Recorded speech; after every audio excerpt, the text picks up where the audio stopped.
Vous êtes le fondateur et le directeur du site d'information Investigation. Aujourd'hui, mardi 3 décembre, s'ouvre le sommet de l'OTAN à Londres, marquant le 70e anniversaire de l'Alliance de l'Atlantique Nord. Alors, quel avenir pour cette alliance, selon vous ? Eh bien, j'espère le moins possible.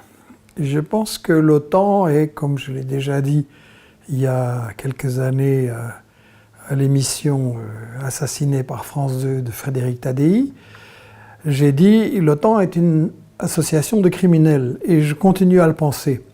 C'est une association qui n'est pas du tout là pour défendre la paix, en réalité elle est là pour faire la guerre, et la guerre contre des pays du Sud qui résistent.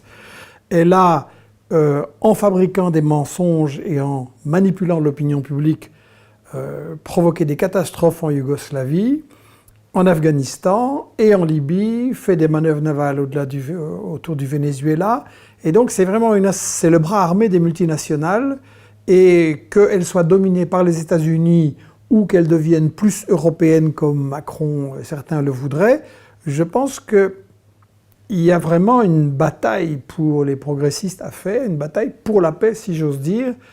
La guerre est vraiment quelque chose d'horrible pour les populations du Sud. Ici évidemment on voit à la télé des images neutres, des images douces, mais la réalité, je l'ai vu sur le terrain, en Irak, en Afghanistan, en Yougoslavie, en Libye, c'est horrible.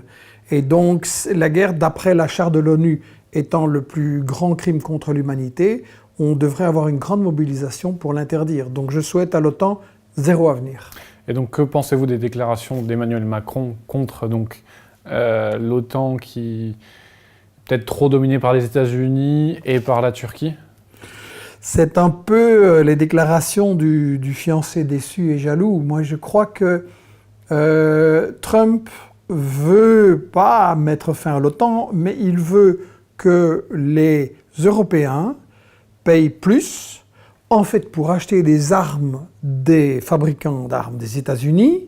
Donc, c'est une question de business, et n'auront toujours rien à dire. Et donc, Macron, là, défend les intérêts des multinationales de l'armement françaises, essentiellement. Il veut une plus grande part du gâteau. Et donc, c'est une manière de faire pression. Si c'est la version Trump, alors on doit construire une euro-armée, ce qui est tout aussi dangereux que l'armée des États-Unis. Qu'est-ce que vous pensez de la politique étrangère d'Emmanuel Macron ? Je pense qu'il a tiré le bilan des échecs de la politique de Sarkozy et de Hollande. On nous avait raconté que la guerre contre la Libye, ça allait se régler en quelques jours, voire quelques semaines, et que ça allait amener la démocratie, la prospérité. Tout le monde peut voir que c'est en réalité une guerre qui a été faite en alliance avec Al-Qaïda, qui donc a plongé la Libye en enfer, avec les crimes de ces milices racistes, avec l'oppression des femmes, avec une migration massive de tous ces gens qui viennent mourir dans la Méditerranée, qui sont envoyés par la mafia, qui sont trafiqués par la mafia de l'immigration que Kadhafi essaie d'arrêter, et bien entendu, tous les attentats qui ont découlé de ça. En Syrie, même scénario, on a utilisé Al-Qaïda, on a utilisé des terroristes. Je le montre dans mon livre USA, les 100 pires citations, où les principaux dirigeants des États-Unis disent eux-mêmes « oui, on s'est allié avec Al-Qaïda ». Donc, Macron tire les leçons de ça, et en même temps, ça a raté. Les États-Unis veulent tout le temps, comme je le disais, prendre la plus grosse part du gâteau, et ça rate. Donc, il faut essayer autre chose. Et il est en train de rêver à une euro-armée où il voudrait en fait que l'Europe l'aide à garder la France-Afrique et le contrôle néocolonial sur les ressources de l'Afrique au bénéfice de la France. Aucun des deux projets n'est bon.